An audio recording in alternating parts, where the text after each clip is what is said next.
I get a lot of questions about DUI and DWAI here in the state of Colorado. Mainly, what's the difference?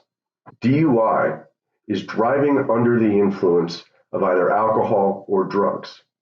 Oftentimes, if there is a blood alcohol content, it involves a BAC of above a 0.08.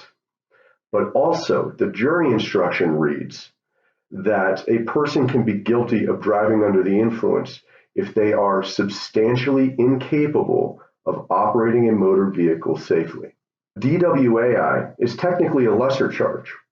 The BAC in those cases are often between 0.05 and 0.08, and the jury instruction in those cases is whether or not the person was impaired by alcohol or drugs to the slightest degree. The big thing to know about DUI and DWAI is that DWAI, driving while your ability is impaired, is actually a lesser included offense to DUI. That means that if your case goes to trial, and even if a jury decides that you were not substantially incapable of operating a motor vehicle, they could still decide that you were impaired to the slightest degree.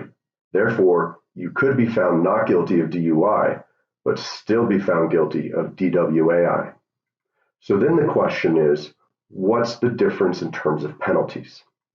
When you're looking at a first DUI versus a first DWAI, you obviously want to try to get a DWAI if you can.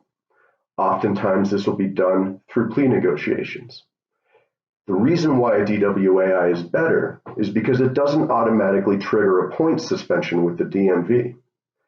It also has lower penalties in terms of suspended jail, the possibility of jail, and lower fines and court costs. You may also have fewer community service hours to do based on the facts in your case.